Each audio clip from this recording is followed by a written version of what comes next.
clouds. Ever thought clouds were light and fluffy? Think again. A cloud weighs around 1,000,000 tons. That's like 1,000,000 small cars floating above your head. How do they float? Thanks to their density, which is 0.4% lower than the air around them. Giraffe lightning rods. Giraffes are 30 times more likely to get struck by lightning than people. Talk about a shocking statistic. Out of 140,000 giraffes, there were 5 fatal strikes between 1996 and 2010. So giraffes, watch out during storms. Twin trouble. Think you can blame your crimes on your identical twin? Think again. Identical twins don't have the same fingerprint.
The universe, the ultimate neutral time. Animal time warp. Smaller animals like salamanders and lizards perceive time more slowly than larger animals. To them, we must look like we're in fast forward. So who's the real Flash? Water isn't wet. Water might not be wet.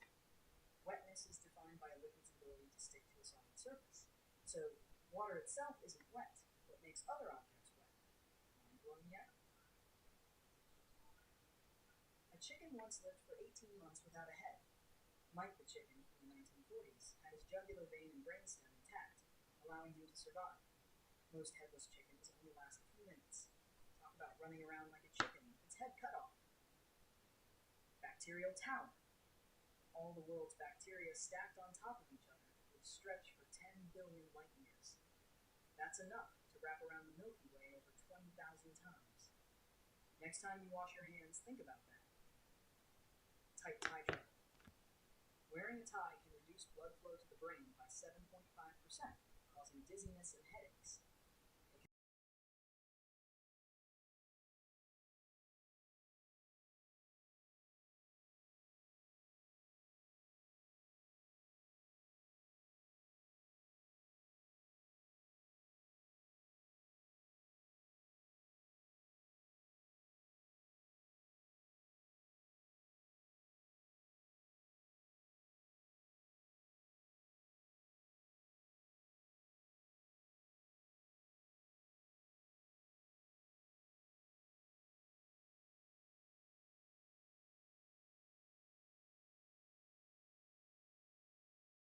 Human hearing. It's like the ultimate silent disco in space. Tallest mountain myth. Mount Everest isn't the tallest mountain on Earth. Mauna Kea and Mauna Loa in Hawaii are taller when including their submerged parts, measuring 10.2 kilometers compared to Everest's 4.6 kilometers. Everest might be the peak, but Hawaii's got depth. Our solar system's wall. Our solar system has a wall called the heliopause, the boundary where solar wind can't push back particles from distant stars. Think of it as the cosmic no trespassing sign. Octopus arms. Octopuses don't have tentacles, they have arms. Tentacles have suckers only at the ends, while octopus arms have suckers along their length. So technically, they're all armed and dangerous. Wrong world maps. Most world maps use the Mercator projection, which distorts sizes. For accuracy, maps would need to be life-size and round. Maybe it's time to think outside the map. Fake moon landing. NASA faked part of the moon landing. No, not the actual landing. The quarantine protocol for astronauts returning to Earth was all for show. Buzz Aldrin, you sly dog. Smelly comets. Comets smell like rotten eggs, urine, burning matches, and almonds due to their chemical makeup.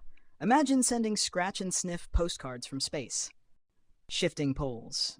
Earth's magnetic poles have flipped 171 times in the past 71 million years. The North Pole is currently moving 55 kilometers per year. We're overdue for a flip, so hold on to your compasses. Laugh to death.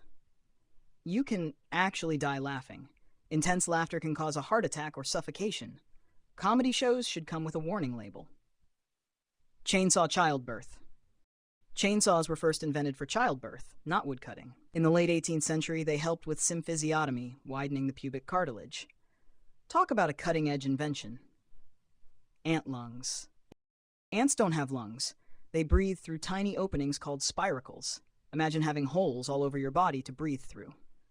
Feathered T-Rex. The T-Rex likely had feathers. Early Cretaceous period tyrannosaur skeletons found in China suggest it.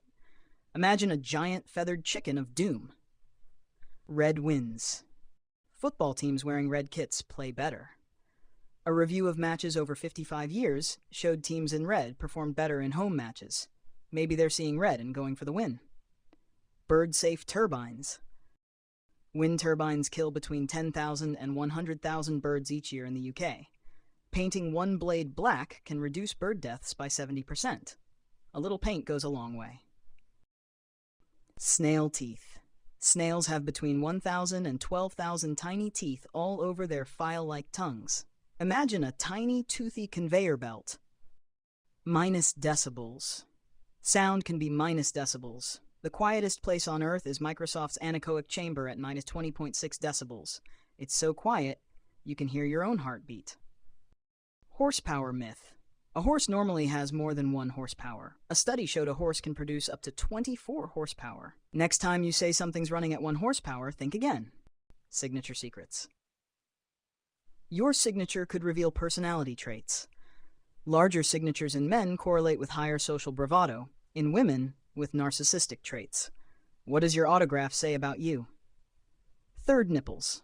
1 in 18 people have a third nipple, known as polythelia. It's caused by a mutation in inactive genes. Next time you see someone shirtless, look closely. Radioactive bananas. Bananas are radioactive due to potassium-40. But don't worry, you're already around 280 times more radioactive than a banana. No straight lines. There's no such thing as a straight line. Zoom in close enough and you'll see irregularities, even in laser beams. Straight lines are just an illusion. Sign language dreams. Deaf people use sign language in their sleep. A case study showed a man with REM disorder using fluent sign language while dreaming. It's like sleep talking, but with hands. Happiest country. Finland is the happiest country on Earth, according to the World Happiness Report. It's no surprise, with Santa Claus, reindeer, and a sauna for every 1.59 people. Hippos can't swim. They move by galloping on riverbeds or the seafloor. They can even sleep underwater, thanks to a reflex that allows them to breathe without waking. Talk about a heavyweight champ. Upside-down moon. The moon looks upside down in the southern hemisphere compared to the northern hemisphere. The man in the moon looks like a rabbit. It's all about perspective. Space yo-yo. You can yo-yo in space. In 2012, NASA astronaut Don Pettit demonstrated yo-yo tricks on the International Space Station. Gravity's got nothing on angular momentum. Photosynthesizing animals. Not only plants photosynthesize, algae and some organisms like sea slugs and pea aphids do too. Nature's got some tricks up its sleeve. Cryptic pregnancy. You can be heavily pregnant and not realize it. Cryptic pregnancies occur in 1 in 500 women, sometimes not recognized until labor starts. Surprise! Itchy bacteria. Bacteria on your skin cause itches. Staphylococcus aureus releases a chemical that activates a nerve protein, sending an itch signal to your brain. Blame it on the microbes. Humans only use 10% of their brains. If we only used 10%, we'd be brain dead. Brain scans show almost all parts of our brain have some activity, even when we sleep. Turns out your brain's lazier than you thought, but not that lazy. 2. Goldfish have a 3-second memory. Goldfish remember things for months. They can recognize their owners, and even learn tricks. So they probably still remember that time you overfed them, and they're holding a grudge. 3. Bulls hate the color red. Bulls are colorblind to red. It's the movement of the matador's cape that gets them riled up. You could wave your grandma's quilt and they'd still charge. It's the motion, not the color, that gets them. 4. Cracking your knuckles causes arthritis. There's no link between knuckle cracking and arthritis. The popping sound is just gas bubbles in the joints. So, crack away, but be prepared for annoyed looks from people who can't stand the sound. 5. We swallow 8 spiders a year in our sleep. Spiders avoid humans like the plague. The idea that they crawl into our mouths while we sleep is pure nightmare fuel with no basis in reality. Sleep tight, sand spiders. 6. The Great Wall of China is visible from space. Astronauts have confirmed it's nearly impossible to see the Great Wall from space without aid. It's impressive on Earth, but not quite a galactic landmark. Sorry, Wall, you're just not that visible. 7. Bats are blind. Bats can see just fine. They use echolocation as an additional navigational tool, not a replacement for vision. So next time you see a bat, remember it's not flying blind, it's just multitasking. 8. Shaving makes hair grow back thicker. Shaving doesn't change the thickness or color of hair. When hair grows back, it just feels coarser because it's blunt.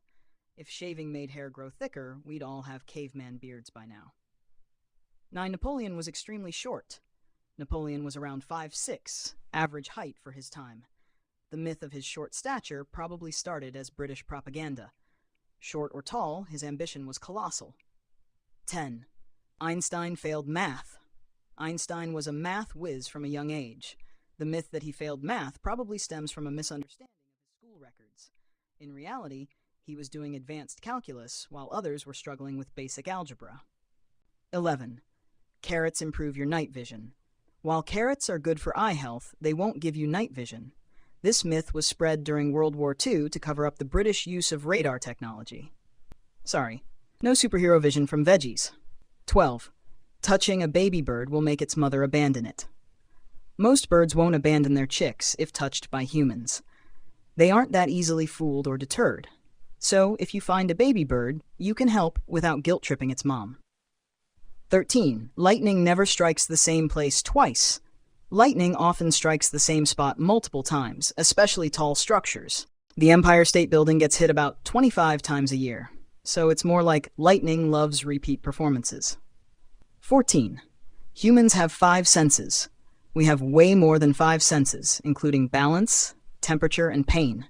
So we're more like sensory superheroes, with at least 21 senses helping us navigate the world. 15. Dogs sweat through their tongues. Dogs primarily cool off by panting and sweating through their paw pads. So, while they do sweat a little through their tongues, it's their paws doing most of the cooling work. 16. The Earth is flat. Despite centuries of evidence, some still believe in a flat Earth. From ship disappearances over the horizon to satellite images, all evidence points to our planet being a sphere. Flat Earth theories? Debunked. 17. Mount Everest is the tallest mountain. Mount Everest has the highest altitude above sea level, but Mauna Kea in Hawaii is taller when measured from base to peak, starting from the ocean floor. Everest wins on height, but Mauna Kea wins on length. 18. Seasons are caused by Earth's distance from the sun. Seasons are due to Earth's axial tilt, not its distance from the sun. When one hemisphere is tilted towards the sun, it experiences summer while the other enjoys winter. 19. Vikings wore horned helmets. Vikings never wore horned helmets. This image comes from 19th century operas and misconceptions. Real Viking helmets were practical and horn-free, perfect for battle but not for theater. 20. You can get warts from toads. Warts are caused by the human papillomavirus, HPV, not toads. Those bumps on toad skin are just glands, completely harmless to humans. So touch away without fear of warts. 21. Sugar makes kids hyper. Multiple studies show no link between sugar and hyperactivity. Kids are just naturally energetic, and the excitement of treats might be what fuels their energy, not the sugar itself. 22. Fortune cookies are Chinese. Fortune cookies originated in the United States. They were popularized by Chinese restaurants, but were actually invented by Japanese immigrants, so they're as American as apple pie, with a dash of fortune. 23. Bananas grow on trees. Bananas grow on large herbaceous plants, which look like trees but aren't. These plants are more like giant herbs, with trunks made of tightly packed leaf bases. 24. Black holes suck everything in. Black holes have strong gravitational fields, but they don't actively suck objects in. An object must cross the event horizon to be pulled in. Outside that, they're just massive objects in space. 25. You can balance an egg on its end during the equinox. You can balance an egg on its end any day of the year with enough patience and skill. The equinox has no special effect on egg balancing, just a lot of hype. 26. Microwaving food kills its nutrients. Microwaving is actually good for retaining nutrients because it cooks food quickly with minimal water. Overcooking in any method can destroy nutrients, so your microwave is pretty safe. 27. Alcohol warms you up. Alcohol gives a sensation of warmth because it dilates blood vessels, increasing blood flow to the skin. This actually causes you to lose body heat faster, so it's not a great idea to drink to stay warm. 28. Coffee stunts your growth. There is no scientific evidence that caffeine stunts growth. This myth likely came from concerns about caffeine consumption in children, but it doesn't affect bone growth. 29. Eating before swimming causes cramps. No scientific proof supports this. It's generally safe to swim after eating, though a huge meal might make you feel uncomfortable. So dive in, just maybe wait a bit after Thanksgiving dinner. 30. Different parts of the tongue taste different flavors. All taste buds can detect all flavors. The tongue map showing specific areas for sweet, salty, sour, and bitter is a myth. Your whole tongue is a flavor detective. 31. Toilets flush in different directions in different hemispheres. The Coriolis effect doesn't determine toilet flush direction. It's all about the design of the toilet, not your geographic location. 32. A penny dropped from the Empire State Building can kill someone. A penny is too light to become a deadly projectile. Air resistance slows it down so it wouldn't have enough speed to be lethal by the time it hits the ground. 33. You lose most of your body heat through your head. Heat loss is proportional to the exposed area. If your head is uncovered, you'll lose heat there, but it's not disproportionately more than other exposed parts. Wear a hat and a coat. 34. Goldfish turn white without sunlight. Goldfish need a varied diet and good care, not just sunlight. Their color can change due to genetics, diet, and other factors, but lack of sunlight alone won't turn them white. 35. Dogs are colorblind. Dogs see some colors, mostly blues and yellows. They don't see the full spectrum of colors humans do. But their world isn't just black and white. Think of it more like a faded Instagram filter. 36. Waking sleepwalkers is dangerous. It's not dangerous, but can be disorienting for the sleepwalker. It's safer to gently guide them back to bed rather than let them wander and potentially hurt themselves. 37. Humans and dinosaurs coexisted. Dinosaurs went extinct about 65 million years before humans appeared. Our early mammalian ancestors did live during the time of the dinosaurs, but humans missed that party by a long shot. 38. Hair and nails keep growing after death. It's an illusion caused by skin dehydrating and retracting, making hair and nails appear longer. No post-mortem beauty routines needed. They don't keep growing. 39. Vaccines cause autism. Numerous studies have debunked this myth. Vaccines are safe and crucial for preventing diseases. The autism vaccine link was based on fraudulent research and has been thoroughly disproven. 40. Water drains in different directions in different hemispheres. The Coriolis effect doesn't affect small bodies of water like toilets and sinks. Drain direction is determined by the design, not the hemisphere you're in. The Lost Generation. Despite occurring over a century ago, the Lost Generation has many similarities to today. Growing up during this era meant facing war, a pandemic, economic hardship, and shifting social conditions. World War I was devastating. Over 70 million mobilized, 8.5 million killed, 21 million wounded, and 2 million dying of disease. The Spanish flu pandemic, 1918 to 1920, was equally merciless, with estimates of 17 to 50 million deaths worldwide, possibly up to 100 million. Post-war, the world plunged into economic turmoil, leading to the Great Depression in the 1930s, characterized by high unemployment, poverty, and hopelessness. Popular culture flourished with early cinema and magazines offering distraction. In 1920, women gained the right to vote, and new job opportunities for unmarried women expanded, especially for war widows. The era also saw the rise of the flapper, a rebellious young woman challenging social norms with a party-going attitude. Today, the lost generation is remembered for their resilience and ability to endure difficult times, providing insights for modern and future generations. The Greatest Generation. Known also as the World War II generation, the Greatest Generation is remembered for its heroism, technological innovation, and prosperity. Youth during this era grew up with the popularization of the radio, telephone, and automobile. It was a significant period for American culture and entertainment. Literature, arts, music, and cinema flourished, marking the golden age of Hollywood, with gangster films, music films, comedy films, and monster films drawing massive audiences. This era also saw the advent of comic books, with iconic franchises like Superman and Batman emerging. In music, genres such as jazz, blues, gospel, folk, and swing jazz became prominent. The rise of the radio had a profound impact, with millions tuning in to President Roosevelt's famous fireside chats and staying informed about the news. 16 million Americans served in World War II, the majority being members of the Greatest Generation. Of these, 38.8% were volunteers, and 61.2% were draftees, serving an average of 33 months. The United States experienced approximately 671,000 casualties. As of 2023, nearly 120,000 Americans who served in this war are still alive. The Silent Generation. The Silent Generation grew up with parents who witnessed the fall of Nazism and the rise of communism. As they came of age after World War II, they faced a shattered social order. The Soviet Union's betrayal of America's post-war agreements set the stage for a 50-year standoff between global powers. Unlike previous generations who fought for systemic change, the Silent Generation focused on working within the system, keeping their heads down, and working hard.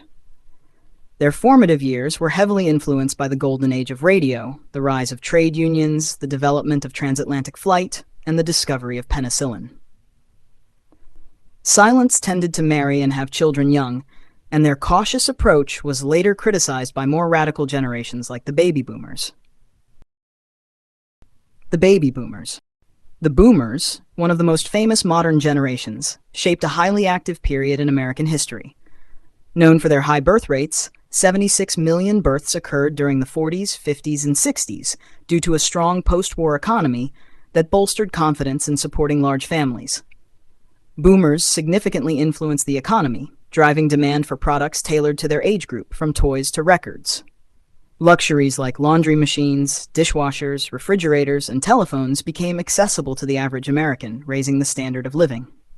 Technological advances, plastics, television, magnetic tape, transistors, integrated circuits, and lasers played a key role in improving daily life.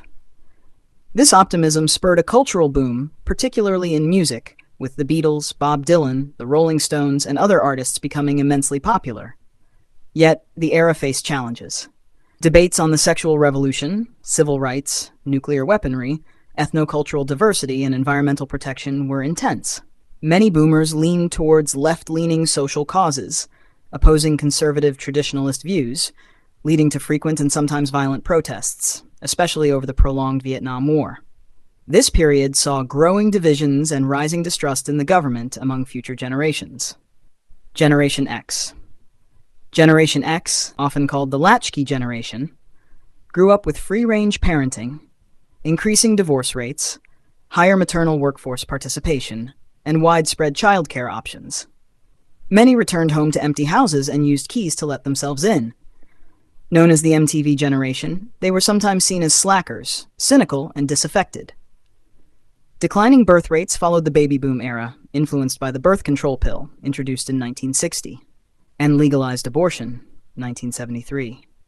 However, the 1965 Immigration Act brought diversity, making Gen X more culturally and ethnically varied. This era's music saw a rise in alternative rock, hip-hop, punk, post-punk, and heavy metal bands. Technological innovation thrived with home computing brands like Apple, Commodore, and Atari, and video games became popular, with arcades and home consoles by Nintendo and Atari. Gen Xers were more educated, with increased college enrollment. Individualism and entrepreneurialism defined the generation, leading to the creation of Google, Wikipedia, Amazon, and YouTube in the 90s and early 2000s.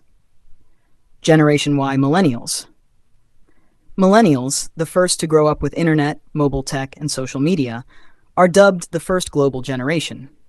Yet, they're seen as the unluckiest due to slow economic growth, burdened by high student debt and childcare costs. Amid declining fertility rates worldwide, millennials have fewer children. Criticized for lower sexual activity than previous generations, they faced challenges like the US hitting a record 19% unemployment in 2010, driving up youth poverty and pushing many to live with parents.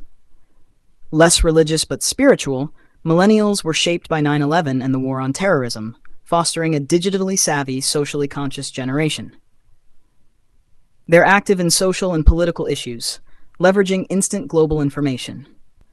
Despite economic challenges, over 8 in 10 millennials are confident in their finances, reflecting their resilient outlook in a complex world. Generation Z, Zoomers.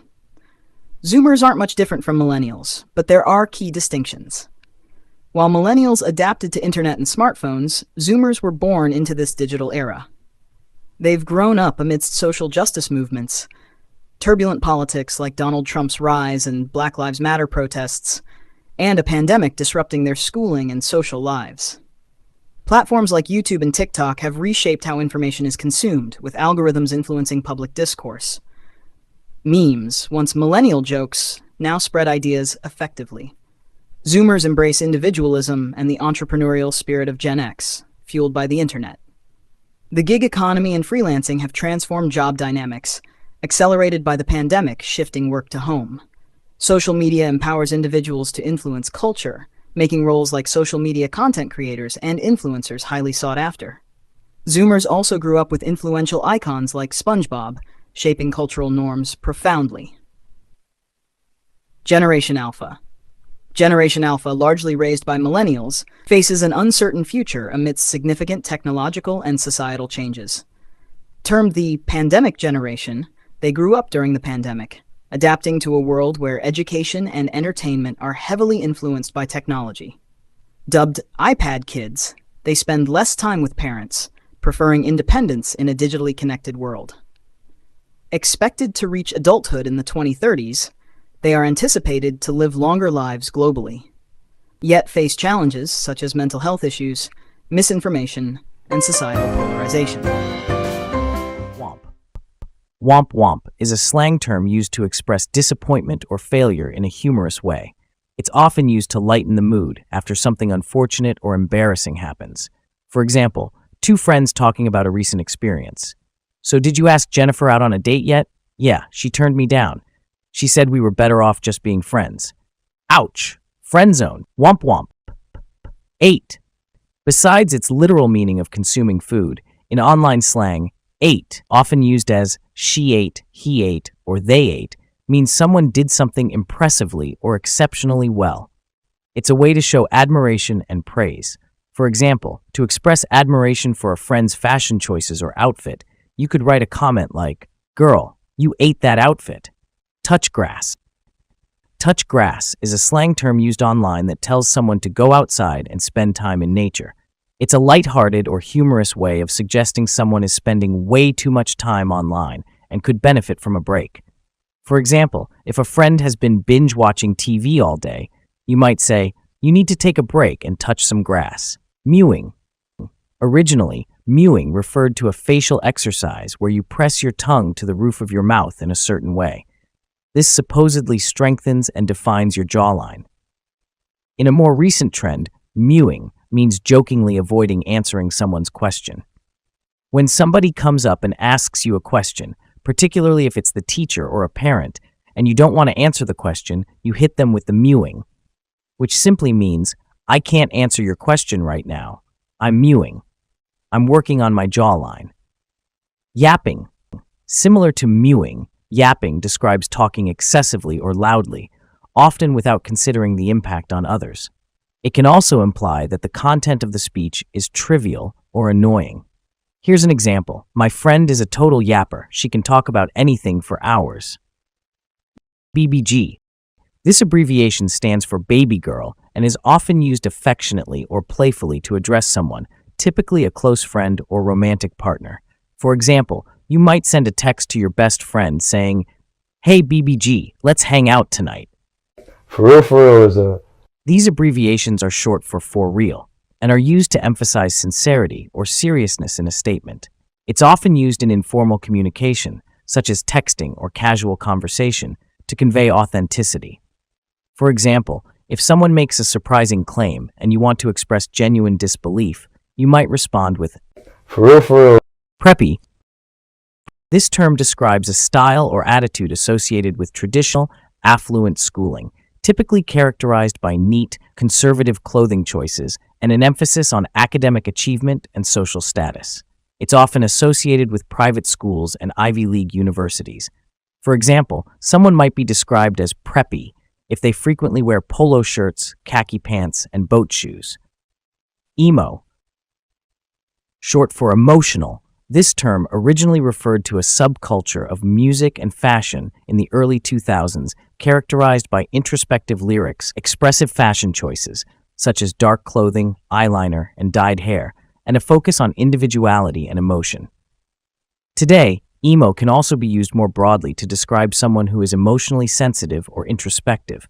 For example, you might say, "She's going through an emo phase right now." Pluh.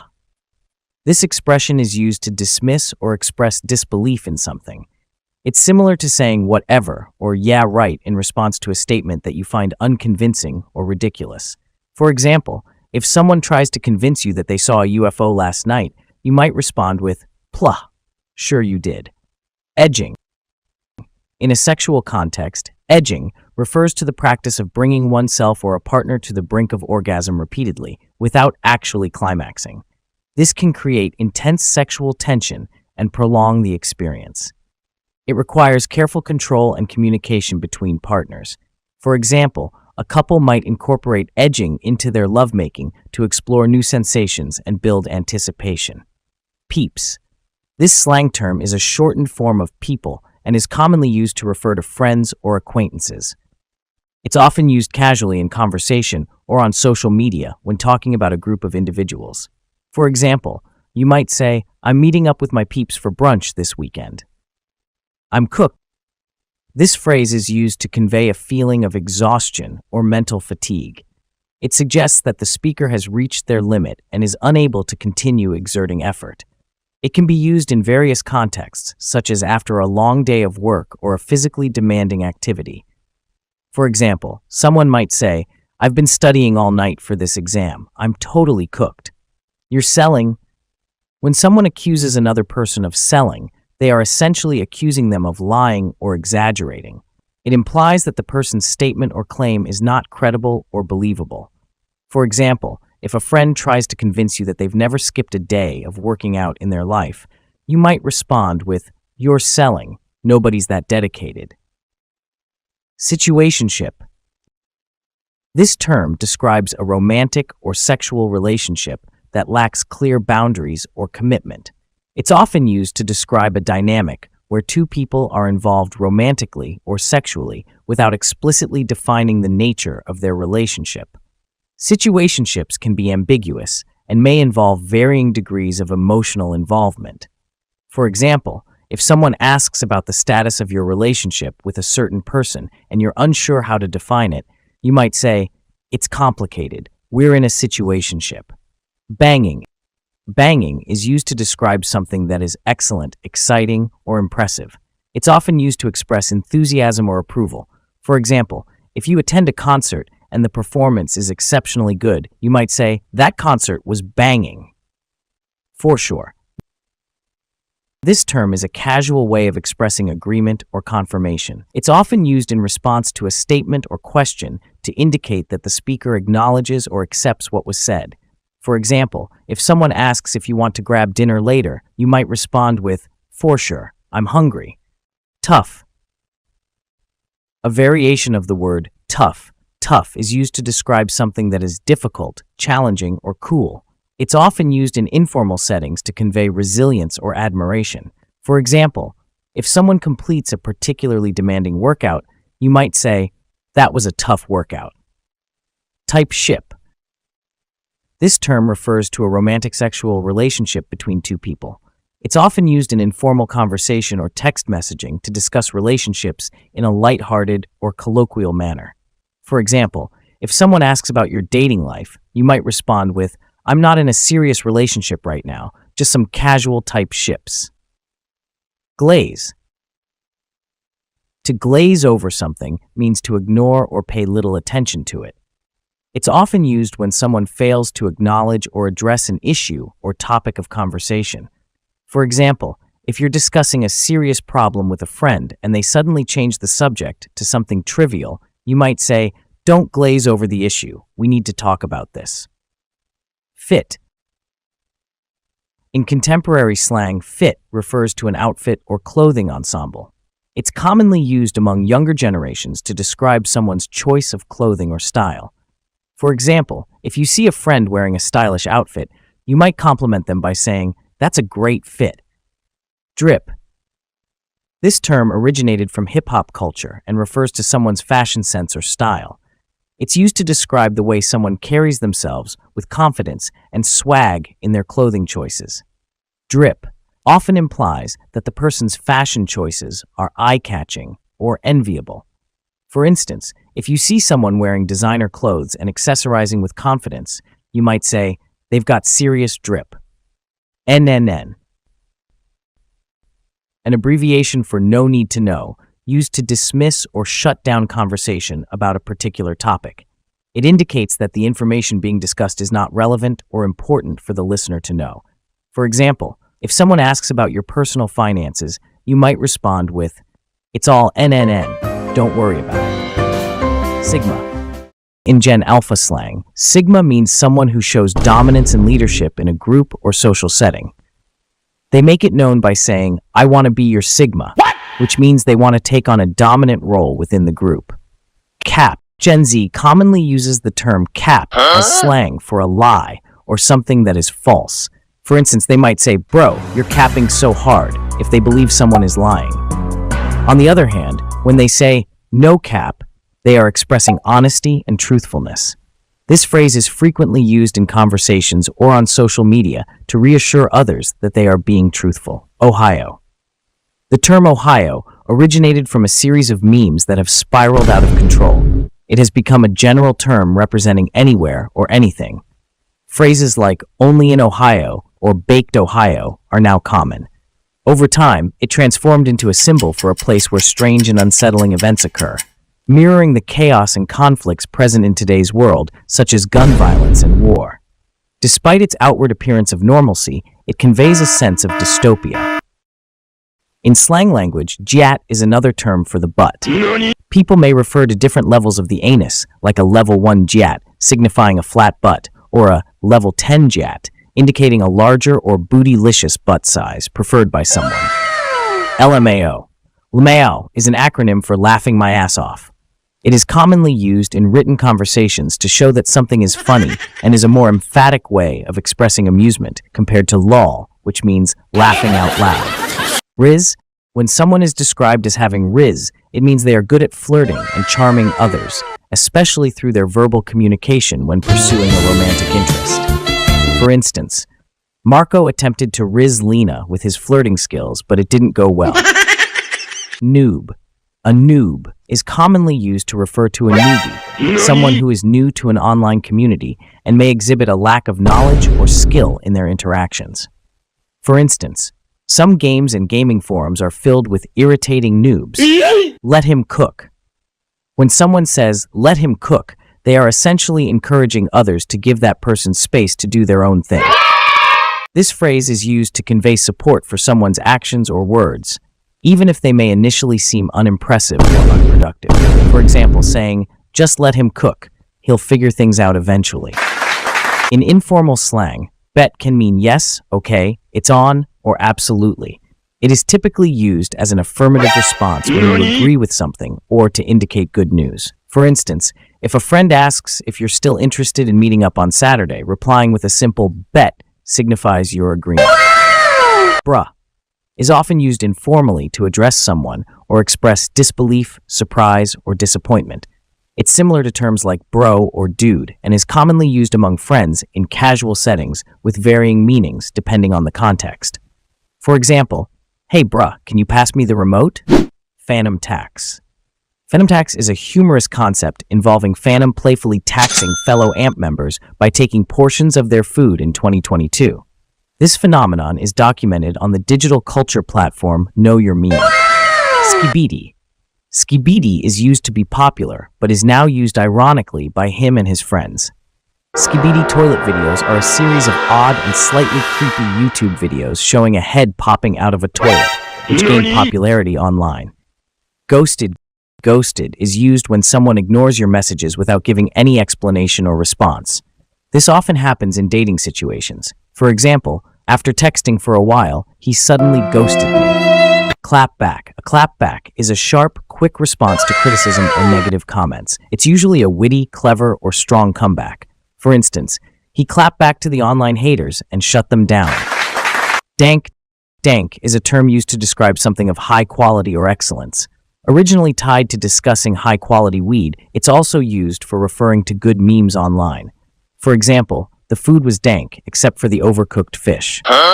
Delulu.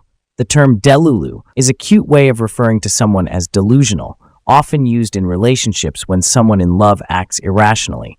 Example, I must be delulu, but I feel like he was giving me signs. He made eye contact with me today in class.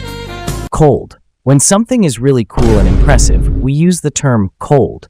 In texting, we convey this by using the freezing emoji. GOAT. GOAT stands for the greatest of all time and is used to praise individuals who excel in their field or industry, such as athletes, musicians, or actors. It acknowledges someone's exceptional talents or achievements. Here are some examples of using GOAT in conversation. Michael Jordan is the GOAT. Who do you think is the GOAT in soccer? Pizza rolls are goated. Bussin'. The term bussin' originated in African American Vernacular English, AVE, and has become popular among Gen Z and Gen Alpha. It is used to describe something, typically food, that is exceptionally delicious or flavorful. When someone refers to food as bussin', they mean it tastes really good and is satisfying to the palate. It can also be used more broadly to describe something as excellent, enjoyable, or exciting. For example, one might exclaim, "Yo, that's bussin'," if they find something really cool. Lore. Lore refers to the background information and historical context surrounding something or someone. This term has a specific meaning different from its generic use. Among Gen Alpha, the term lore is often used to describe any kind of knowledge. For instance, one could say, "My favorite PewDiePie lore is that he published a book. Has anyone read it?" Sus is short for suspicious and is often used in the game Among Us. This slang term is used to call out questionable or dishonest behavior. For example, you might say, "She's acting really sus right now. I don't trust her." Drip is slang for someone who has a cool and trendy style. This term is typically used to compliment someone's outfit or specific components of their outfit, like their coat, hat, pants, or dress. For instance, you could say, "Your shoes are dripping." TBH. TBH is an acronym that stands for to be honest. It is used to express one's real or honest feelings about something. For example, you could say, "TBH, I prefer the other one." Dupe. Dupe refers to a more affordable version of a premium or expensive product. This term is commonly used in the beauty and fashion industries by influencers. For instance, you might say, "These Amazon earrings are a great dupe for the designer earrings that are popular right now, priced at only $20. I can't even tell the difference." Simp. Simp is used to describe someone who does way too much for the person they are interested in. It has negative connotations. Example, "Look at him, following her like a puppy. He's such a simp." IYK, abbreviation for if you know, you know. Commonly used when there is an insider joke or group of people who know what you're referring to. Example, "Invited my parents over to look after the baby and was so excited to get a chance to take a shower." IYK. Lyel. Something lit is exciting, fun, cool. Often used to describe an experience. It can also be used to describe someone as being drunk. Example, "This party is getting lit." Low-key and high-key. To be low-key means to keep a low profile or stay discreet. It's used when you don't want to appear too eager or enthusiastic about something, even if you're actually excited. The opposite of being low-key is being high-key. For example, you might say, "I'm low-key excited for the concert on Saturday." Slay. The term slay is used as a verb to describe someone who has performed exceedingly well. It is often used similarly to the slang phrase killed it, particularly in fashion or performance settings. You can also use slay as a response to anything that is deemed cool or awesome. For instance, you could say, "She completely slayed that song. Her vocals were fantastic." Salty. Salty doesn't refer to taste, but rather to feeling angry, upset, bitter, irritated, or annoyed. It typically has negative associations. Example, they're just salty because they're jealous. Stan. A stan is a superfan or enthusiast, often overly dedicated or obsessed with a celebrity. The term combines stalker and fan, but is used in a positive light. It can also be used as a verb to describe being a fanboy or fangirl. Example, she's a huge stan of Taylor Swift. Take a seat. When someone is asked to take a seat, it typically means to relax or quiet down in a somewhat dismissive manner. Example, you're not making much sense. Please have a seat. Wig. The term wig is used to convey extreme excitement about something, as if the news caused one's imaginary wig to be blown off. Example, I can't believe Justin Bieber is coming to Sydney on tour. That's wig. IRL. This acronym stands for in real life, which means interactions and experiences that occur in the physical world as opposed to the virtual or online world. Example, honestly, the couch looks better IRL than on the website. I'm surprised. It's sending me. This phrase is used to express when something is amusing, whether it's a text, meme, video, or situation. Example, this video of the cat, it's sending me. Green flag and red flag. Green flag is a positive sign, whereas a red flag is a negative sign. It is often used in the dating scene to describe whether a potential partner is showing promise or not. Example, he is all green flags, a keeper. Fire. Fire is used to describe something that is trendy, hot, or great. For instance, you might say, wow, that outfit is fire. Fam is short for family and is used to refer to friends, colleagues, or anyone you feel close to, like family. For example, you might say, don't worry fam, we'll get through this together. Skull emoji. If you thought skulls were just for Halloween, think again. For Gen Z, the skull emoji is a symbol of intense laughter. When something is so funny, it feels like it's killing them with laughter, they reach for this emoji.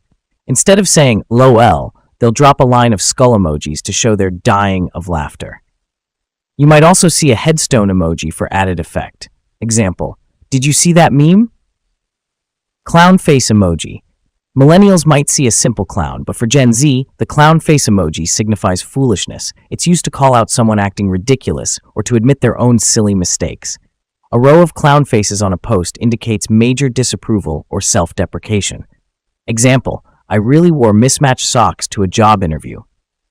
Loudly crying face emoji. Forget actual tears. For Gen Z, the loudly crying face emoji is about overwhelming positive emotions when something is just too cute, funny, or sweet. It's their way of saying, I can't handle this adorableness. Example, my dog learned a new trick today. Grinning face with sweat emoji.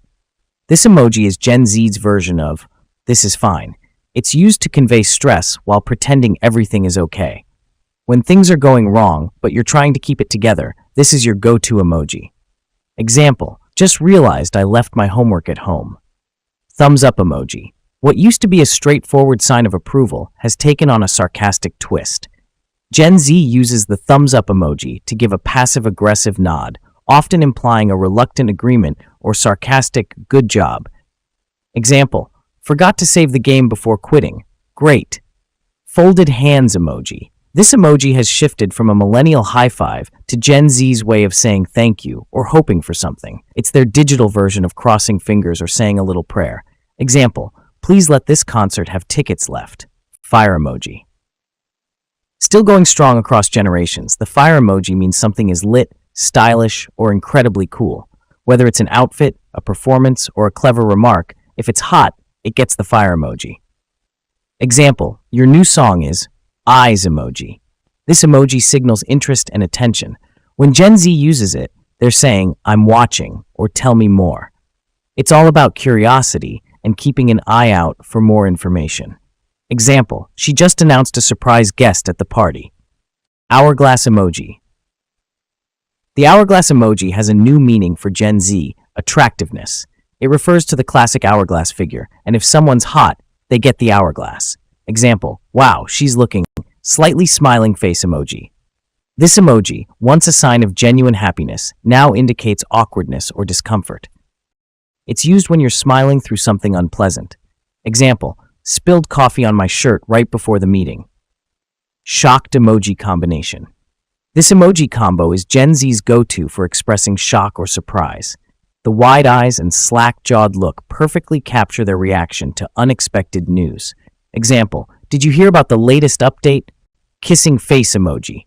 Not just for kisses anymore. Gen Z uses this emoji to mean sounds good or I agree. It's a versatile response for plans or affirmations. Example, dinner at 7? Heart emoji. While it still symbolizes love, on platforms like TikTok, it's used in fairy comments, a blend of harsh words with softening emojis. A heart can now soften a blunt statement. Example, no, zany face emoji. Feeling goofy or weird? This is your emoji. It captures a fun, silly mood, whether you're joking around or just in a wacky state of mind. Example, just had way too much coffee. Woozy face emoji. Used to show a state of confusion or disorientation, the woozy face emoji is perfect for when you're feeling a bit off or dazed. Example, stayed up all night studying. Cowboy hat face emoji. This emoji exudes a carefree, adventurous spirit. It's great for expressing excitement or readiness to have fun. Example, road trip time. Partying face emoji. Celebrations big and small call for the partying face emoji. It's used to mark any fun event, from birthdays to personal achievements. Example, graduated today. Pleading face emoji. This emoji is all about that big-eyed, begging look. It's used to ask for favors, forgiveness, or just to show an irresistible cuteness. Example, can you please help me with my project? Melting face emoji. Gen Z uses this to show extreme embarrassment or feeling overwhelmed by something. It's the digital version of saying you're melting into a puddle. Example, that presentation was so awkward. Starstruck emoji. Feeling amazed or in awe? The starstruck emoji perfectly captures that sense of wonder and excitement. Example, just met my favorite celebrity. Saluting face emoji. A sign of respect, acknowledgement, or simply saying got it. The saluting face emoji is all about showing understanding or respect. Example, on it, Captain. Sparkles emoji. Gen Z uses the sparkles emoji to emphasize something special, magical, or amazing. It's often used to highlight or beautify a statement. Example, feeling fabulous today. Face with spiral eyes emoji. This emoji represents dizziness, confusion, or feeling overwhelmed. It's perfect for describing situations that are mentally exhausting or baffling. Example, just finished a 10-hour work shift. Yawning face emoji. When words aren't enough to express tiredness or boredom, the yawning face emoji comes to the rescue. It's the perfect way to convey exhaustion or the need for a nap. Example, Monday mornings got me like money mouth face emoji. This emoji represents wealth, success, or indulgence. It's used to show excitement over money or anything valuable. Example, just got my paycheck. Rolling on the floor, laughing emoji. When something is so funny you can't contain yourself, this emoji comes into play. It's the ultimate expression of uncontrollable laughter. Example, that joke had me rolling on the floor laughing. Smirking face emoji. A subtle, suggestive expression, the smirking face emoji is used to imply mischief, confidence, or hidden intentions. Example, you think you can beat me? Nauseated face emoji. When something makes you feel sick to your stomach, the nauseated face emoji is there to express your disgust or revulsion. Example, eating that expired yogurt. Exploding head emoji. For moments of mind-blowing realization or utter shock, the exploding head emoji captures that feeling of being overwhelmed or amazed. Example, just realized it's already Friday. Smiling face with heart eyes emoji. The smiling face with heart eyes emoji is used to express deep affection, adoration, or infatuation. It's often employed to show love or admiration for someone or something. Example, that puppy is so adorable. Face with rolling eyes emoji. When someone is being sarcastic, dismissive, or exasperated, the face with rolling eyes emoji comes into play. It's used to convey annoyance, disbelief, or frustration. Example, can't believe he's late again. Face with medical mask emoji. In the era of COVID-19, the face with medical mask emoji has become ubiquitous. It's used to signify health precautions, illness, or the need to wear a mask. Example, heading to the grocery store. Face with tears of joy emoji. The face with tears of joy emoji is a staple in digital communication, representing uncontrollable laughter. It's used to indicate something is extremely funny or amusing. Example, that meme had me in stitches. Face screaming in fear emoji. When something is utterly terrifying or shocking, the face screaming in fear emoji is apt. It conveys intense fear, panic, or distress. Example, just saw a spider in my room. 1. Eating fat makes you fat. Believe it or not, eating healthy fats like those in avocados won't make you fat, unless you confuse an avocado with a chocolate cake. True story. 2. Carbs are the enemy. Poor carbs, always getting a bad rap. Whole grains are here to save the day, providing energy without the guilt. How many whole grain foods do you eat daily? 3. You need 8 glasses of water a day. The amount of water you need varies. Listen to your body and drink when you're thirsty, not just because your water bottle is judging you. 4. All calories are equal. 100 calories of candy versus 100 calories of veggies? Think they're the same? Only if you believe a candy bar is a vegetable in disguise. 5. You can detox your body with juices. Your liver and kidneys are the true detox heroes. No juice cleanse required, unless you just like expensive fruit water. 6. Eggs raise your cholesterol. Recent studies show eggs have little to no effect on cholesterol for most people, so go ahead and make that omelet cholesterol police. 7. You should avoid gluten. Unless you have celiac disease or gluten sensitivity, gluten isn't harmful. Gluten isn't the enemy, unless it steals your lunch money. 8. Eating late at night makes you gain weight. It's about what and how much you eat, not when. Midnight snackers, unite. 9. You can target fat loss. Spot reduction is a myth. If only you could send a memo to your belly fat, right? 10. Diet sodas are healthy. They can lead to sugar cravings and other health risks. Water is the real MVP. No artificial flavors needed. 11. Frozen fruits and vegetables are less nutritious. Frozen can be just as nutritious as fresh. Your freezer isn't the enemy. It's just misunderstood. 12. All protein sources are equal. Animal versus plant proteins each has its benefits. Which one do you prefer? Chicken or chickpeas? 13. Low-fat or fat-free is better. These products often have added sugars and chemicals. Low-fat may mean high sugar. Who knew? 14. Microwaving kills nutrients. Microwaving is one of the best methods to retain nutrients. Your microwave is not a nutrient thief. All salads are healthy. Watch out for high-calorie dressings and toppings.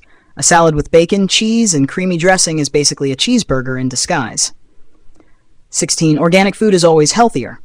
Organic doesn't necessarily mean healthier. Organic cookies are still cookies, folks. You need protein immediately after a workout. Timing isn't everything. What matters is overall daily intake. So relax. Your protein shake can wait. 18. You shouldn't eat before a workout. A small meal or snack can boost performance. Don't let your stomach growl louder than your weights. 19. Vitamins can replace food. Supplements can't mimic the full range of nutrients in whole foods. Vitamins aren't magic beans. 20. Healthy food is always expensive. With planning, you can eat healthily on a budget. Your wallet doesn't need to cry for you to eat well. 21. All smoothies are healthy. Store-bought smoothies can be sugar bombs. DIY for the win. What's your favorite smoothie recipe? 22. You can eat as much healthy food as you want. Even healthy foods can lead to weight gain if consumed in excess. How do you balance your portions? 23. Eating many small meals boosts metabolism. Total daily intake matters more than meal frequency. Snackers, this one's for you. 24. Red meat is always bad. In moderation, lean cuts of red meat can be part of a healthy diet. A little steak won't hurt unless you overcook it. 25. High cholesterol foods are bad for you. Dietary cholesterol has less impact on blood cholesterol than we thought. So, are you still avoiding eggs? 26. Dieting is the best way to lose weight. Sustainable lifestyle changes are more effective. Dieting is like a bad relationship. It's complicated and rarely lasts. 27. Skipping meals helps with weight loss. It can lead to overeating later. Regular meals are better. Skipping meals is like skipping leg day. Just don't. 28. All fats are bad. Unsaturated fats are beneficial for heart health. Fats aren't the villains. They're more like misunderstood anti-heroes. 29. Bread is always bad. Whole grain bread can be part of a balanced diet. Bread isn't your enemy unless it's trying to butter you up. 30. You need to cut out all sugar. Natural sugars in fruits and vegetables are fine. What's your favorite fruit? 31. Coconut oil is a superfood. It's high in saturated fats, so use it in moderation. Coconut oil isn't a miracle worker. It's just oil. 32. You need supplements to be healthy. Most people can get all needed nutrients from a balanced diet. Supplements aren't shortcuts. They're just helpers. 33. Breakfast is the most important meal. It varies for everyone.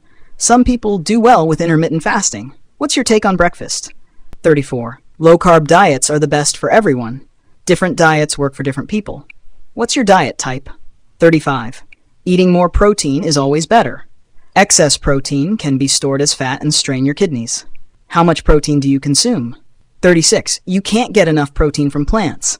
Plant-based diets can provide ample protein with variety and planning. Do you know your plant proteins? 37. You need dairy for calcium. Many plant-based foods are rich in calcium. Got your leafy greens? 38. Natural sugars are always better. They're still sugar and should be consumed in moderation. How do you balance your sugar intake? 39. Sports drinks are necessary for everyone. Designed for high-intensity exercise and often loaded with sugar. Do you really need that sports drink? 40. Healthy eating is boring. With creativity and planning, healthy meals can be delicious and exciting. What's your favorite healthy meal? 41. Cracking your knuckles causes arthritis. Nope, but it might annoy everyone around you. Crack away, but with caution. 42. Feed a cold, starve a fever. Actually, your body needs nutrients to fight off both. So maybe just eat when you're hungry? 43. You lose most of your body heat through your head, only if you're walking around in a hat and nothing else. Wear a coat. 44. Sugar makes kids hyperactive. No scientific evidence backs this up. Kids are just naturally energetic, especially when you need a break. 45. Starving yourself is a good way to lose weight. It's actually a great way to mess up your metabolism and mood. Eat smart, not less. 46. Natural means safe. Arsenic is natural. Just saying. Always check what's in your natural products. 47. You can catch a cold from being cold. Colds are caused by viruses, not chilly weather. But bundle up anyway, Grandma says so. 48. Mental health issues are a sign of weakness. Mental health is just as important as physical health. Strength is seeking help. 49. Diet foods help you lose weight, often loaded with hidden sugars and chemicals. Stick to real whole foods. 50. You need to sweat to have a good workout. While sweating can indicate effort, you can have a great workout without dripping sweat. It's about the quality, not the quantity of your perspiration. 51. If it's healthy, you can eat as much as you want. Even healthy foods have calories. Moderation is key, even with the good stuff. 52. All bacteria are bad for you. Your gut is full of beneficial bacteria that aid digestion. Not all bacteria are villains. 53. If you're thin, you're healthy.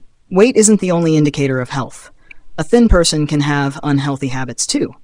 54. The more vitamins, the better. Overloading on vitamins can be harmful.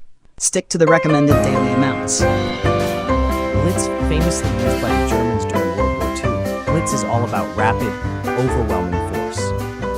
Imagine a dense concentration of mechanized and motorized infantry and armored units pushing through the enemy front line in an arrow shape, backed by artillery and close air support. It keeps the enemy off balance by constantly changing the front lines, making it a game changer. Ambush. This classic move is all about the element of surprise. Hidden units wait for the perfect moment to launch a sudden attack, catching the enemy off guard and causing maximum damage. It's a powerful tactic that's been used across countless battlefields throughout history. Recon by fire. Want to know where the enemy is hiding? Fire into likely positions and see if they react. This technique helps confirm enemy positions or reveals if an area is clear, giving you a tactical edge. Bounding Overwatch. When under fire, move smart. Split your team into two. One provides cover fire, while the other maneuvers forward.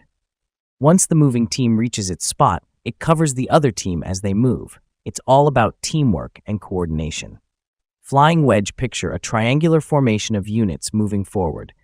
This ancient tactic offers great situational awareness and visibility. Even today, it's used by police riot squads for its effectiveness. Creeping barrage. Advance with artillery fire gradually pushing forward to cover infantry. It's better than direct hits on trenches, which are often resistant. But beware, it needs precise coordination to avoid friendly fire incidents. Shoot and scoot. Hit the target and immediately move to a new position to dodge counterattacks. This artillery tactic keeps the enemy guessing and reduces the risk of return fire. Skirmishing, deploy troops in a spread-out formation in front of the main units. Their job is to harass the enemy with small, sporadic attacks, delaying their advance, disrupting their plans, and lowering their morale. Hold down position. Tanks take cover on the back slope of a hill or behind obstacles, exposing only their barrels to the enemy. It's still used today, though it's not suited for every terrain type. Tanks need great negative elevation and must stay put to avoid exposure. Trench raiding, popular in World War I, this involves small-scale, nighttime surprise attacks on enemy trenches. Raiders would sneak up, quietly kill sentries, and toss grenades into enemy dugouts, capturing intel and disabling equipment. Password systems were vital to avoid friendly fire upon return. Sniper trap. Snipers shoot to wound instead of kill, aiming to draw more enemy units into their field of fire. As comrades come to aid the wounded, the sniper picks them off one by one. Pincer movement. When facing a frontal assault, central units hold their ground while the wings move around to attack the enemy's sides. This forces the enemy to fight on two fronts, often leading to encirclement. Salvo. Unleash a surprise by firing all cannons at once. This technique, especially useful in naval battles, helps set the firing range with multiple visible splashes. It was big during World Wars I and II, before cruise missiles took over.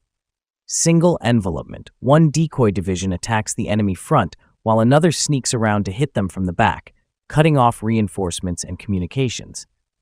Oblique order. A flank tactic where one part of the army hits one side of the enemy line while the other moves obliquely to break through, focusing force for maximum impact. Inverted wedge. The center retreats slowly under enemy pressure while the wings push forward, aiming to encircle the enemy. It places great responsibility on the wings to execute effectively. Crossing the T.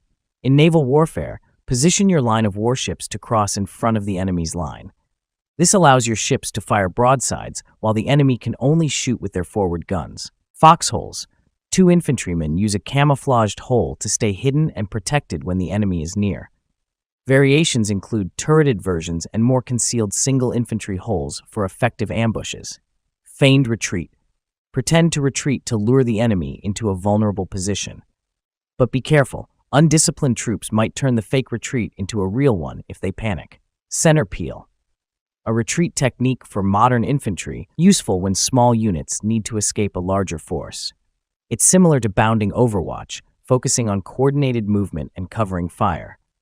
Swarming overwhelm the enemy by attacking with multiple autonomous units. Used mainly in asymmetric warfare, it creates confusion with irregular, multi-directional attacks. Air interdiction, bomb strategic points to disrupt enemy operations over the long term.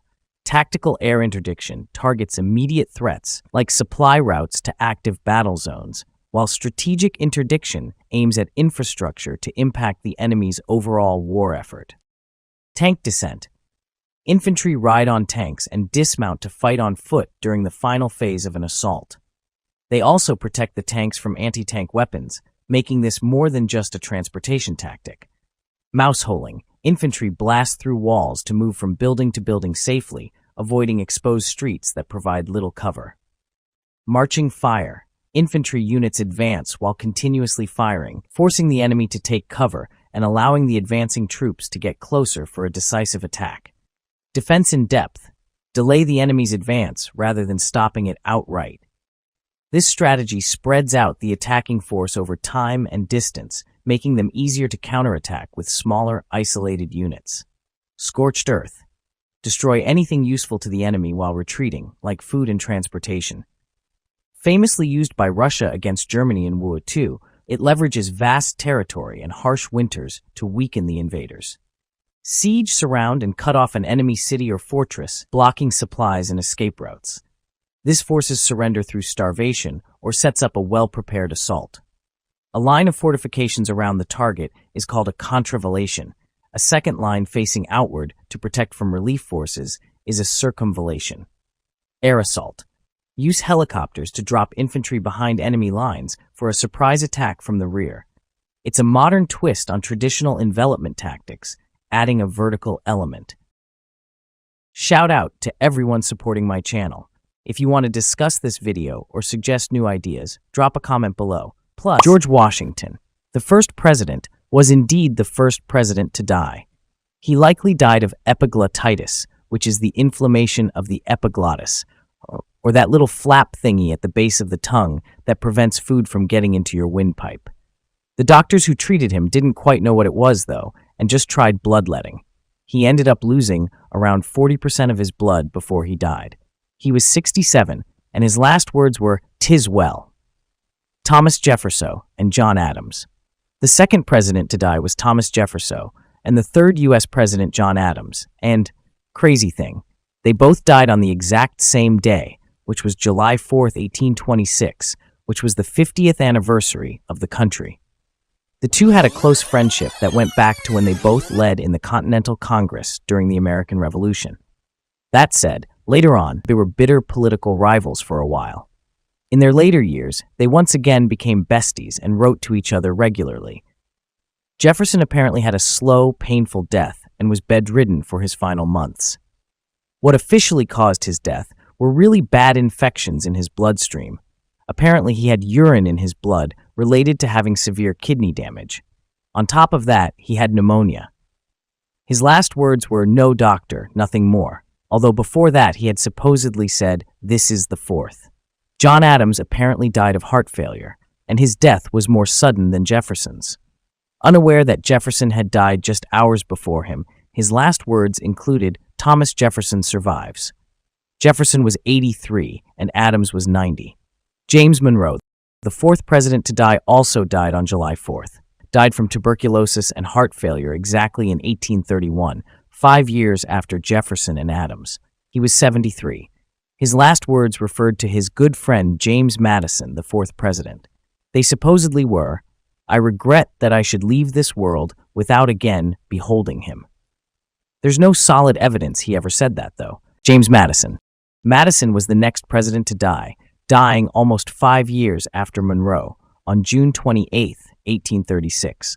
He almost died on July 4th, too, and his doctors actually tried to get him to take stimulants to prolong his life until then. Anyway, he also died of heart failure. He was 85. Before he died, one of his nieces asked him what was wrong. He supposedly replied, "Nothing more than a change of mind, my dear. I always talk better lying down." So yeah, those were his last words. William Henry Harrison. William Henry Harrison, the sixth president to die, was the first to die in office just a month into his presidency. He was 68. It's a common misconception that he caught a cold that turned into pneumonia after giving a really long speech at his inauguration and refusing to wear a jacket in chilly weather. Well, he did give a 2-hour speech at his inauguration, and he did not wear a jacket on a chilly day. However, he didn't get sick until more than 3 weeks later. And yes, the official cause of his death was pneumonia. However, 173 years later, experts argued that he actually caught typhoid from bacteria in the water supply. His last words were, "Sir, I wish you to understand the true principles of the government. I wish them carried out. I ask nothing more." Andrew Jackson. Andrew Jackson was the next president to die. He had survived so much crazy stuff his entire life, but ultimately his heart failed him on June 8, 1845. He was 78. At the time of his death, he also suffered from edema, which is the buildup of fluid in the body's tissue. On his deathbed, after reacting to his family crying around him, his last words were, "What is the matter with my dear children? Have I alarmed you? Oh, do not cry. Be good children, and we will all meet in heaven." John Quincy Adams. 3 years later, in 1848, the sixth president, John Quincy Adams, died from a stroke at the age of 80. He had worked in Congress up until his death, and his last words were, "This is the last of earth. I am content." Future President Abraham Lincoln was there when he died. James Polk. James Polk died far too young. He was only 53 in 1849 when he died from cholera, likely from drinking contaminated water. He died just over 3 months after he left office. It was crazy to see how quickly his health deteriorated, because as president, he was energetic and passionate. He died with his wife, Sarah, at his side, and his last words were, "I love you, Sarah, for all eternity. I love you." Zachary Taylor. Zachary Taylor was the second president to die while in office, less than a year and a half after swearing in 1850. He died from gastroenteritis, or inflammation of the gastrointestinal tract. Americans call it the stomach flu for some reason. It must have been painful for him. It's worth noting that there were theories that he may have been poisoned, but analysis of his remains in 1991 could find no proof of that. Still, some historians think it's a possibility. Taylor's last words were, "I am about to die. I expect the summons very soon. I have tried to discharge all my duties faithfully. I regret nothing, but I am sorry that I am about to leave my friends." John Tyler and Martin Van Buren. Two former presidents died in 1862 at the height of the American Civil War. First, the 10th president, John Tyler, in January, and later the 8th president, Martin Van Buren, in July. Tyler died from a stroke. He was 71. Shortly before he died, he took a sip of brandy and told his doctor, "I am going." The doctor replied, "I hope not, sir." Tyler then responded, "Perhaps it is best." Those were his last words. He's the only president to be buried with a Confederate flag instead of an American flag, by the way. Van Buren died from heart failure brought on by bronchial asthma. He was 79 and had lived to see 8 more presidents succeed him in the office after he left it. That's still the record, although if Jimmy Carter sticks around a few more years, supposedly his last words were, "There is but one reliance." Abraham Lincoln. The next president to die was the first assassinated in office. In 1865, when Abraham Lincoln and his wife and friends were watching a show at Ford's Theater in Washington, D.C., John Wilkes Booth came up behind Lincoln, who was laughing hysterically in reaction to the show, and shot him in the head at point-blank range. After going into a coma for 8 hours, Lincoln died the next morning. He was 56. We don't know his last words for sure, but one account says they were, "She won't think anything about it." That was a response to Mary, Lincoln's wife, after she asked him what Miss Harris, one of their friends sitting next to them, would think of her hanging on to him so much. James Buchanan. In 1868, 3 years later after Lincoln's death, James Buchanan died from both respiratory failure and rheumatic gout. He was 77. Some say his last words were, "Oh, Lord God Almighty, as thou wilt," but honestly, we are not that convinced they were. Seems a little too dramatic for us. Franklin Pierce. Franklin Pierce died in 1869, the next year from inflammation of the stomach. He had been suffering from liver cirrhosis for several years, yet had drunk alcohol heavily anyway. So yeah, basically, alcohol killed him. He died alone, with no family members present, and that's why we don't know his last words. We do know he was 64 when he died. Millard Fillmore. Millard Fillmore died in 1874. He died from a stroke at the age of 74. His last words supposedly were, "The nourishment is palatable," referring to a bowl of soup he had just finished. Even though we doubt these were his last words, it's fun to pretend they were. Andrew Johnson. In 1875, Andrew Johnson also died from a stroke. He was 66 and was still an active U.S. Senator representing Tennessee at the time. Also at the time, he was the only surviving past president. Few can agree about what his last words were, so we are not going to speculate on this one. James Garfield. James Garfield was the second president to be assassinated while in office in 1881. However, if he had competent doctors, perhaps he would have survived. Just 4 months into his presidency, a mentally ill fellow named Charles Guiteau came up to Garfield and shot him twice, once in the back and once in the arm. "My God, what is this?" Garfield shouted afterward, but those would not be his last words. Most people don't know that after he was shot, Garfield was slowly starting to recover before his doctors screwed things up. While trying to get his bullet out with unsterilized fingers and tools, they caused a severe infection. 2 months after getting shot, Garfield died from septic shock. His last words were to his friend, General David Swaim. Clutching the tremendous pain in his chest, he said, "Oh, Swaim, can't you stop this? Oh, Swaim." It must have been a painful death indeed. He was just 49. Ulysses Grant. Ulysses Grant also had a slow, painful death. At the age of 63 in 1885, He died from throat cancer after suffering from it for at least a year. His last words, word was water. Chester Arthur. The next year after the death of President Ulysses Grant in 1886, Chester Arthur died from a stroke at the age of 57. We don't know his last words. Alfred Hayes. In 1893, after suffering from a heart attack, he died from heart disease at the age of 70. His last words were, "I know that I'm going where Lucy is." By the way, Lucy was his beloved wife. Now, where was she? Well, frankly, we think she was in the bathroom. Wait, what's that?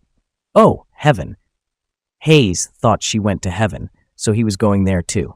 Benjamin Harrison. Benjamin Harrison was next. He got influenza, which then turned into pneumonia. He died from it at the age of 67 in 1901. Now, his last words make sense to us. They were, "Are the doctors here? Doctor, my lungs. Yeah, pneumonia sucks." William McKinley. The third president was assassinated while in office in 1901. That'd be William McKinley. After serving as president for 4.5 years, a zealot named Leon Czolgosz shot him twice in the stomach. Czolgosz thought McKinley was a symbol of oppression and government bad and stuff. McKinley appeared to be recovering in the days following the shooting, but then took a turn for the worse. He ended up dying from gangrene, a severe type of tissue death caused by a lack of blood supply.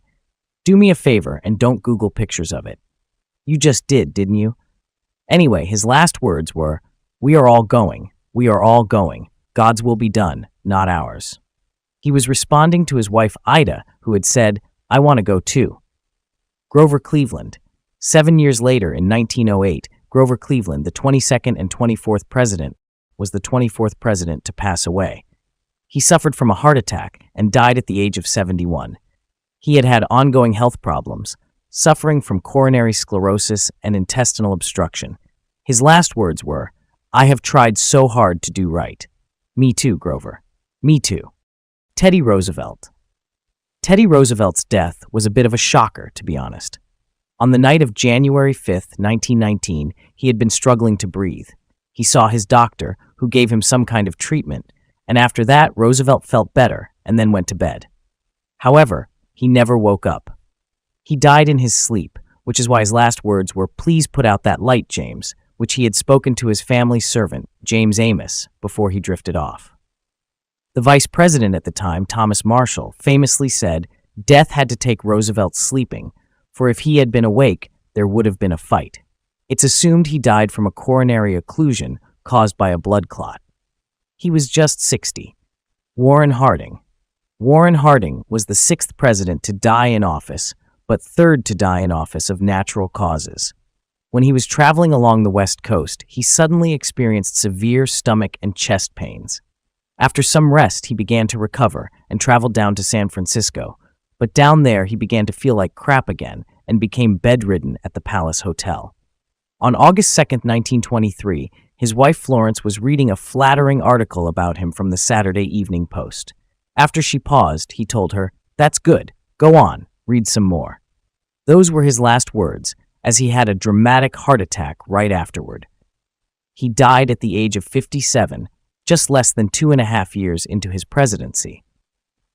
Woodrow Wilson died just a few months after Harding of a stroke in 1924, although he had already suffered from a severe stroke a few years before when he was president that nearly killed him then. In fact, afterward, he was partially paralyzed and nearly blind because of it. Supposedly, his last words were, "When the machinery is broken, I am ready." He was 67. Today, he's the only president buried within Washington, D.C. William Taft.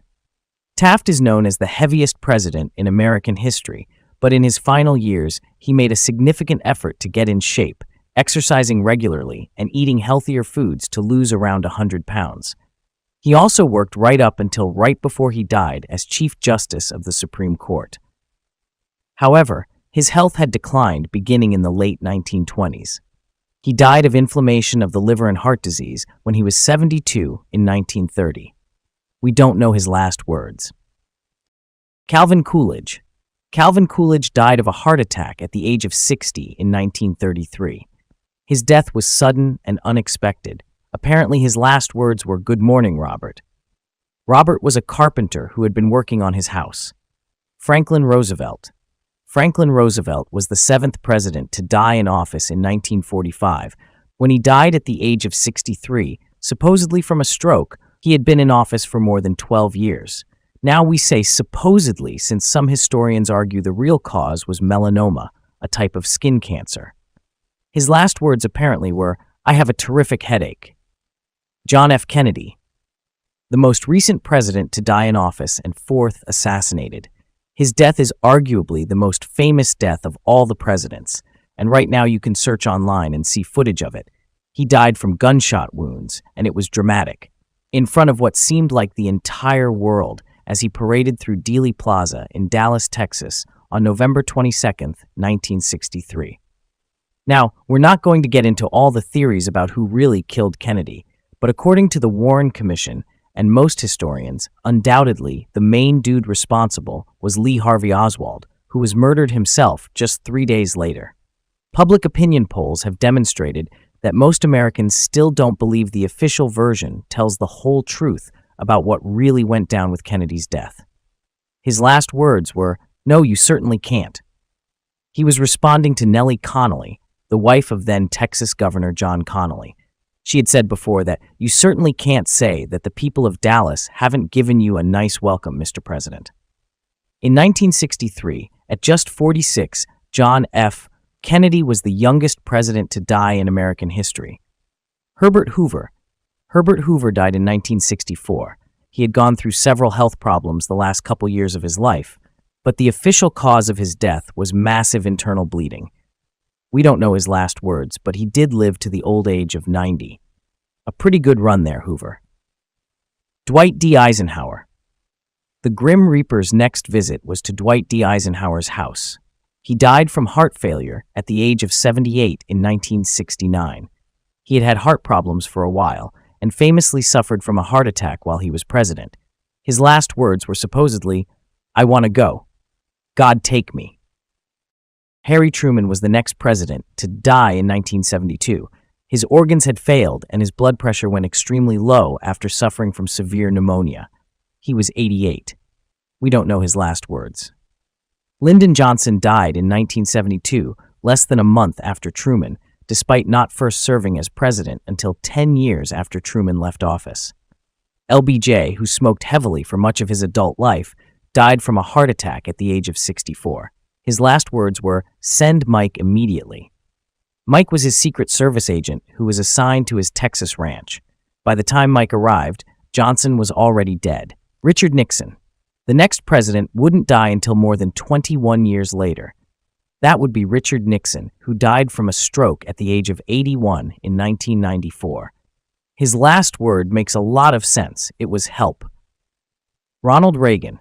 Ronald Reagan was the next president to die, dying from pneumonia after long struggling with Alzheimer's disease, which he was first diagnosed with in 1994. As horrible as Alzheimer's disease is, remember Reagan nearly became the fifth president assassinated while in office, but survived a gunshot wound back in 1981. We don't know Reagan's last words, but he was 93 in 2004. Gerald Ford. 2 years later after the death of Ronald Reagan, in 2006, Gerald Ford died officially of arteriosclerotic cerebrovascular disease and diffuse arteriosclerosis. Okay, look, he had heart issues, okay? He was also 93, and we also don't know his last words. And finally, the most recent president to die was George H.W. Bush, who died of Parkinson's disease on November 30th, 2018. He was 94, at the time the longest-lived American president, but that distinction is now held by Jimmy Carter. Bush's son, George W. Bush, who himself was president, reported that his dad's last words were, "I love you too." Hyperthymesia supermemory. This condition is called hyperthymesia. This isn't your typical memory boost, but a rare condition where people remember every detail of their lives. Only around 60 people worldwide have been diagnosed with this unusual ability. Imagine being able to recall any random day from your childhood, crystal clear. That's not all. People with hyperthymesia can quote entire passages from books they read years ago, relive specific news stories, practically anything. Sounds like a superpower, right? Well, not exactly. Unlike forgetting unpleasant experiences, those with hyperthymesia are stuck with everything. They literally remember it all, the good, the bad, and the awkward. Take Rebecca Sherrick, an Australian writer featured by BBC. Her memory is mind-blowing. She can recall being swaddled in a pink blanket as a newborn. She can even recite whole sections of Harry Potter flawlessly. But Rebecca doesn't see her hyperthymesia as a gift. In fact, it comes with constant headaches, trouble sleeping, and exhaustion. Analgesia, feeling no pain, ever. Inborn analgesia, that's the scientific term for this unusual condition where people are completely pain insensitive. Here's a mind-boggling fact. Despite its rarity, over 40 cases were documented in a single Swedish village. Makes you wonder about the meatballs, right? Just kidding, probably. Forget superhero fantasies. This syndrome doesn't affect your mind or appearance. It simply turns off the pain receptors. Sounds cool on the surface, right? Well, in the real world, it's a recipe for trouble. Pain is our body's way of screaming, "Hey, something's wrong." Without it, people with analgesia can miss crucial warning signs. It's especially dangerous for children who might injure themselves playing, damage their eyes, or even bite their tongue without realizing it. Broken bones could go unnoticed for days. So maybe think twice before wishing for a life without pain. Savant syndrome. Savant syndrome is a rare condition that can occur in people with autism or Asperger's syndrome. It grants them incredible talents in areas like music, art, math, mapping, and even 3D modeling. Imagine instantly calculating complex multiplications or predicting the day of the week centuries in the future. That's what savants can do.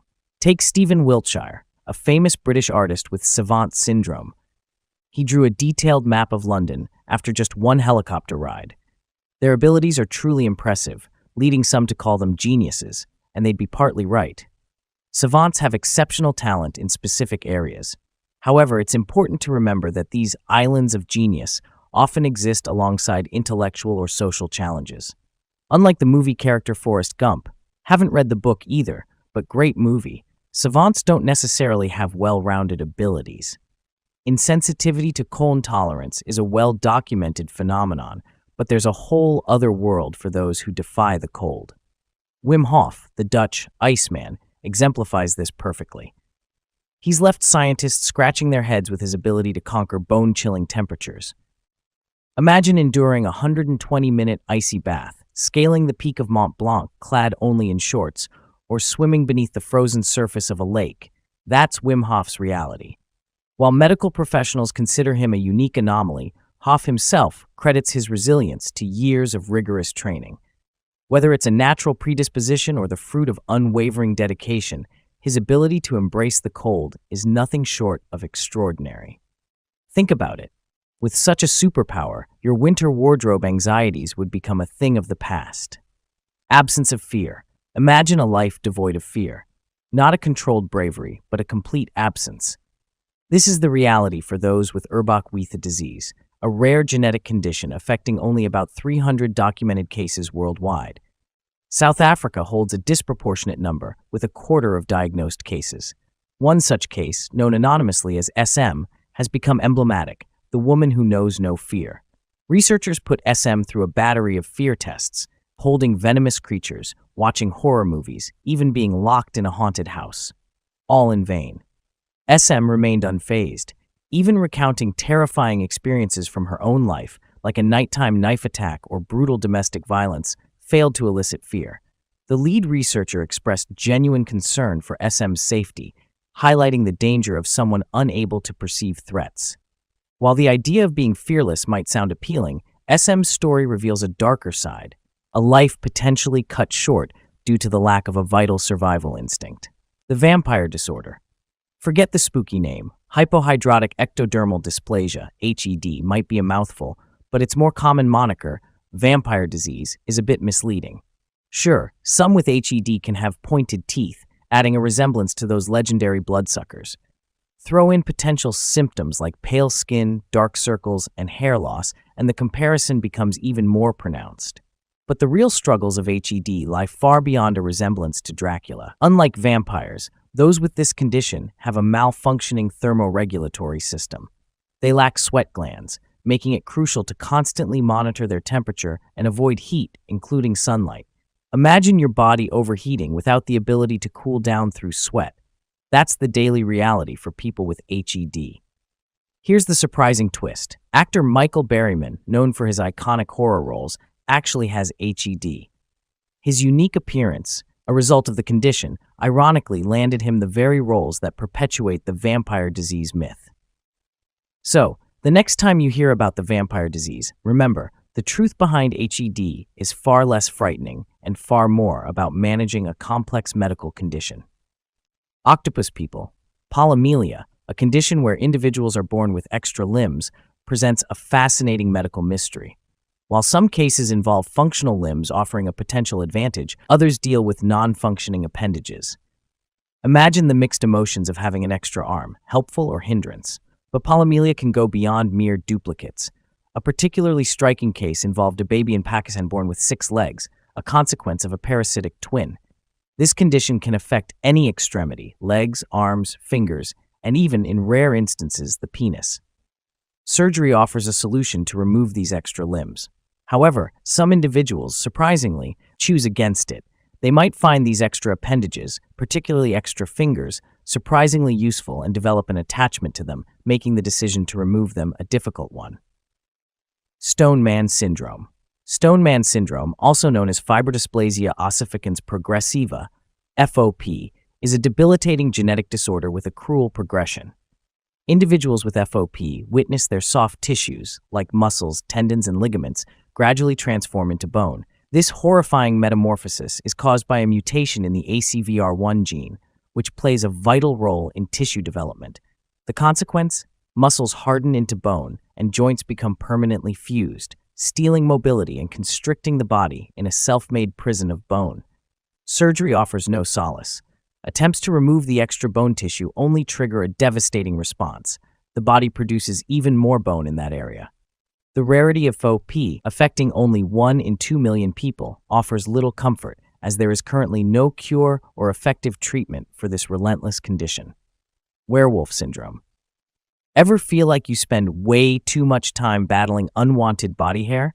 Spare a thought for those with hypertrichosis, also known as werewolf syndrome. This condition throws normal hair growth out the window, blanketing the body in a thick, dark coat that extends to areas typically devoid of hair, like the face. The culprit behind this excessive furriness is most often a genetic mutation. However, some cases have been linked to medications used to combat balding, a cautionary tale for those seeking a fuller head of hair. While trusty hair removal methods like shaving, waxing, or lasers can offer some relief, their effects are temporary. Imagine the constant battle of keeping unwanted hair at bay. Hypertrichosis presents a unique challenge, both aesthetically and in terms of daily maintenance. Foreign accent syndrome. Imagine suddenly developing a foreign accent, not through practice or travel, but seemingly overnight. This is the bizarre reality of foreign accent syndrome, FAS. People with FAS find themselves unintentionally speaking with an accent that differs from their native tongue. The twist? They've never set foot in the country their accent seems to hail from. Cases range from individuals inexplicably speaking French without ever having visited France, to those who flit between multiple accents, sometimes even simultaneously. So what triggers this perplexing condition? Head injuries and strokes are the most common culprits. These incidents can disrupt the brain regions responsible for speech production, including how the tongue is positioned during speaking. While FAS can be disconcerting, there's hope. Speech therapy has proven to be an effective treatment, helping individuals with FAS regain control over their speech patterns. So, the next time you hear someone with an unusual accent, remember, it might not be a tourist. It could be a fascinating case of foreign accent syndrome. Out of all the unusual medical conditions we explored, which one surprised you the most? Have you ever encountered someone with any of these conditions? Share your thoughts and experiences in the comments below. Remember to give this video a thumbs up if you enjoyed it, and don't forget to subscribe for more fascinating content. Snack. In the dating world, a snack refers to someone who is incredibly attractive or appealing, to the extent that you metaphorically wish you could consume or devour them due to their irresistible charm or physical attractiveness. Example: Jessica, have you seen the new guy in our class? He's so hot. Sarah, oh yeah, he's definitely a snack. I can't take my eyes off him. In this conversation, Jessica and Sarah are discussing the attractive newcomer, using the term snack to convey just how captivating they find him. Daddy, contrary to its literal meaning, in dating slang, daddy refers to a man who exudes a strong, masculine presence that is incredibly attractive and alluring. It's someone you find yourself swooning over due to their rugged charm or assertive demeanor. Example, Amy, have you met Jake from the rugby team? He's such a daddy. Rachel, I know, right? His confidence just draws you in. In this example, Amy and Rachel are discussing Jake's attractive qualities, using the term daddy to highlight his strong and appealing presence. Netflix and chill.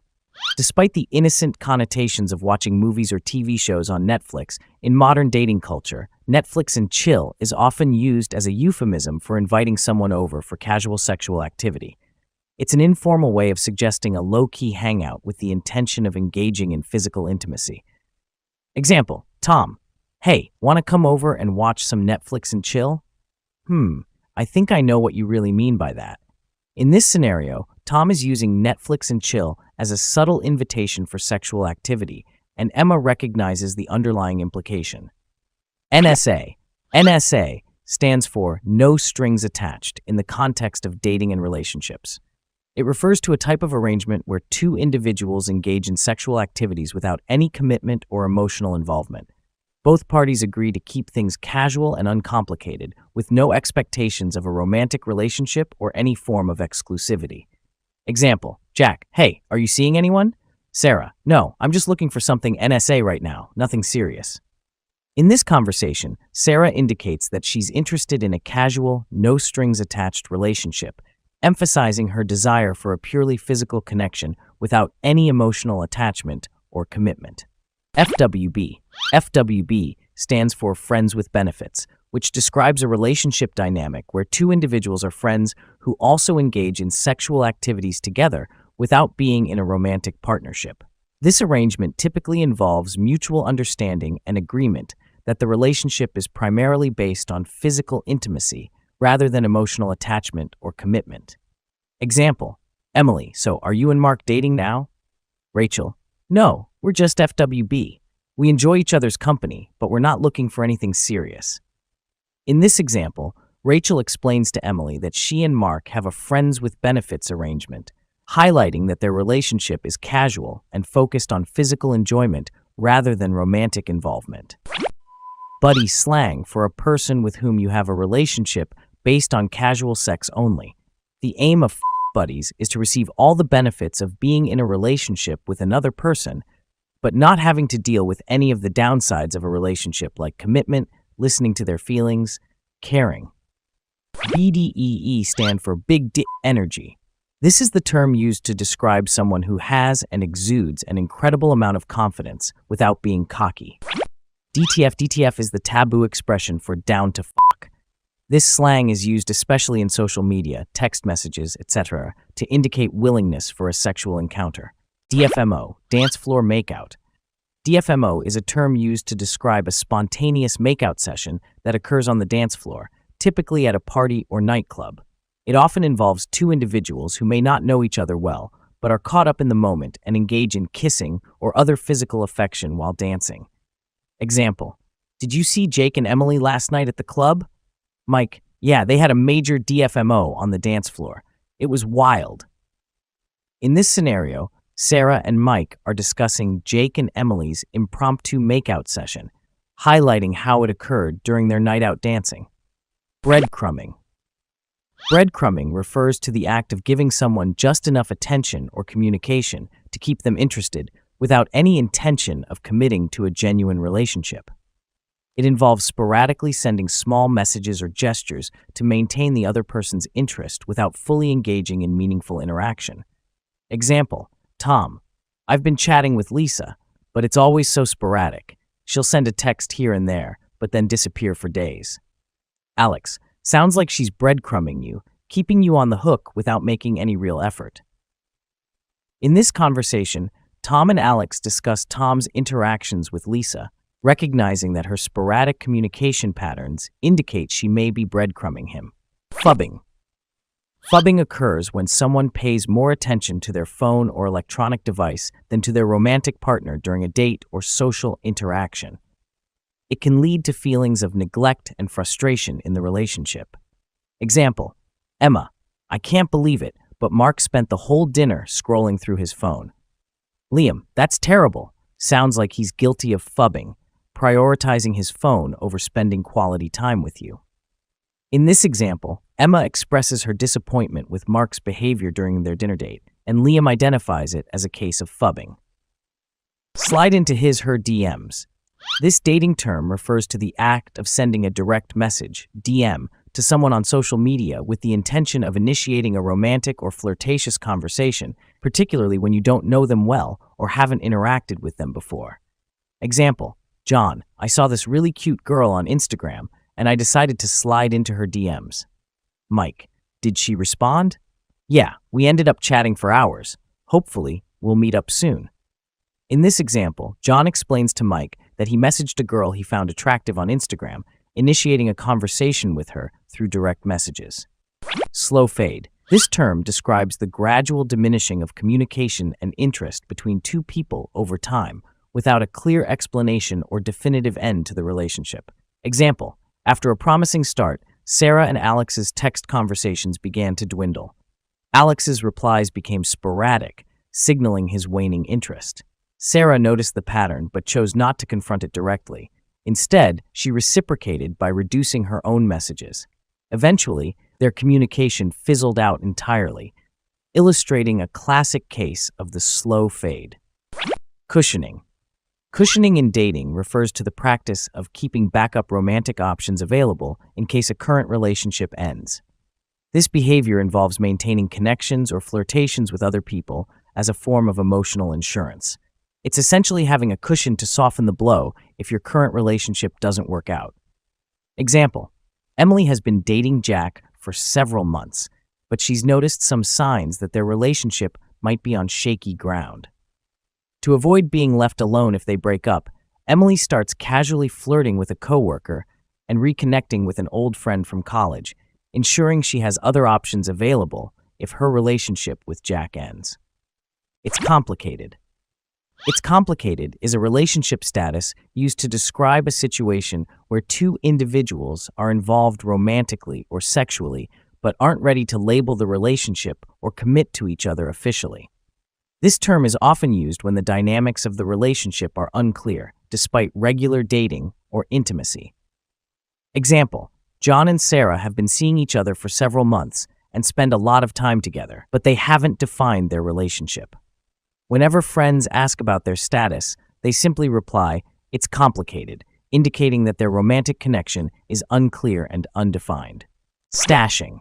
Stashing occurs when one person in a relationship purposely keeps their partner hidden from friends, family, or social media.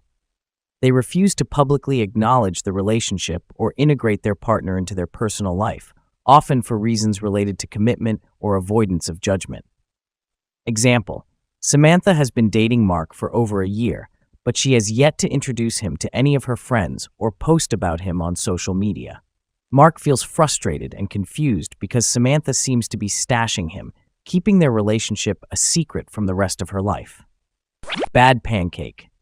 A bad pancake refers to a rebound relationship that occurs shortly after a serious breakup. It's characterized by the rushed attempt to find a new partner to fill the void left by the previous relationship, often resulting in a relationship that is unstable and doomed to fail. Example: after ending a long-term relationship, Mike quickly jumps into a new romance with someone he meets at a bar. However, their relationship is fraught with unresolved emotions and baggage from Mike's previous breakup, leading to frequent arguments and misunderstandings. Friends warn Mike that his new relationship is just a bad pancake, destined to end in disappointment. Cuffing season. This term refers to the phenomenon where individuals seek out and establish committed relationships during the colder months, typically fall and winter. It's coined cuffing because it's like metaphorically cuffing oneself to a partner for the duration of the season, seeking warmth and companionship during the colder, lonelier months. Example: Sarah, why is everyone suddenly in relationships all of a sudden? Alex, Oh, it's cuffing season. People want someone to cuddle up with during the winter months. Sapiosexual. This term describes individuals who are primarily attracted to intelligence or intellect rather than physical appearance. For them, mental stimulation and intellectual connection are the most significant factors in attraction. Example: Jake, I don't care about looks. I'm more interested in finding someone I can have deep conversations with. Emily, sounds like you're a sapiosexual, someone who's attracted to intellect. Backpedal backslide. This term refers to the action of rekindling a romantic relationship with an ex-partner, often after a breakup. It implies moving backward in terms of progress or decision-making. Example: Mark, I thought you broke up with Rachel. Why are you two back together? John, yeah, we decided to backslide and give it another shot. Hopefully it works out this time. Catfishing. Catfishing occurs when someone creates a fake identity or persona online to deceive others, usually in the context of romantic relationships. This term gained popularity through the MTV show Catfish, where individuals would discover they had been deceived by their online love interests. Example: Sarah, I thought I was talking to this amazing guy online, but turns out he was catfishing me the whole time. Mike, that's terrible. You should always be careful about who you meet online. Dixon describes the situation where someone becomes so infatuated or obsessed with a romantic relationship that it consumes their life, causing them to neglect their friendships, family, and personal well-being. Example: Lily, I haven't seen Jen in weeks. She's completely disappeared since she started dating that guy. Emma, yeah, she's fallen into a serious case of dick sand. We need to pull her out of it. Stealthing. This term refers to the unethical practice of a man removing a condom during sexual intercourse without the consent of their partner, thereby putting the partner at risk of unwanted pregnancy or sexually transmitted infections. Example: Amy, I found out he took off the condom without telling me. It's not right. Julia, that's stealthing, and it's completely unacceptable. You should confront him about it. Gaslighting. Gaslighting is a form of psychological manipulation in which a person makes their partner question their own sanity, memory, or perception. It involves denying facts, shifting blame, and manipulating emotions to gain control over the other person. Example: Mark, I know I saw you texting someone else last night. Rachel, no, you're just imagining things. You're being paranoid. In this example, Mark is gaslighting Rachel by making her doubt her own memory and perception. Kitten fishing. Kitten fishing refers to the practice of using misleading or exaggerated information, such as old or heavily edited photos, in online dating profiles to present oneself in a more favorable light without outright lying. Example: Alex, I finally met up with that girl from the dating app, but she looks nothing like her photos. Sam, sounds like she was kitten fishing you. People need to be more honest online. Pokemoning. This term describes the behavior of individuals who aim to sleep with as many people as possible, akin to the goal of catching as many Pokemon as possible in the Pokemon video games. Shave ducking. Shave ducking is the realization that one might be attracted to someone primarily because of their facial hair. It's a humorous term that highlights the influence of physical attributes on attraction. Anxiety disorders. Anxiety disorders are like that one friend who's always worried about everything. Generalized anxiety disorder makes you anxious about a wide range of everyday issues. Social anxiety disorder makes you feel like you're always on stage, terrified of judgment from others. And panic disorder? Well, that's like having a surprise fire drill in your brain, with panic attacks striking out of nowhere. These disorders can make life feel like a constant state of alert. Depressive disorders. Depression isn't just feeling sad, it's like your emotions have gone on strike. Major depressive disorder, MDD, is a heavy hitter, making even the simplest tasks feel like climbing Everest. Persistent depressive disorder, or dysthymia, is like having a gloomy cloud following you around all day, every day. These disorders can drain the joy out of life, making it hard to find motivation or pleasure in anything. Attention Deficit Hyperactivity Disorder, ADHD. ADHD is like having a TV with 500 channels and no remote. Your brain just keeps flipping through stations, making it hard to focus on one thing for very long. It's not just about being hyperactive, it's also about struggling to stay organized, follow through on tasks, and manage time effectively. ADHD can make everyday tasks feel like a juggling act. Obsessive-compulsive disorder, OCD. OCD is like your brain has a glitch that keeps repeating the same command. It tells you to check the door is locked, again and again and again. It's not about being neat. It's about trying to control the chaos in your head. These compulsions can be time-consuming and distressing, interfering with daily life. Post-traumatic stress disorder, PTSD. PTSD is the uninvited guest that crashes your mental party after something traumatic happens. It's like a horror movie playing on repeat, and you can't find the remote to turn it off. Flashbacks, nightmares, and severe anxiety make it hard to escape the past, even when you're safe in the present. Eating disorders. Eating disorders are about more than food.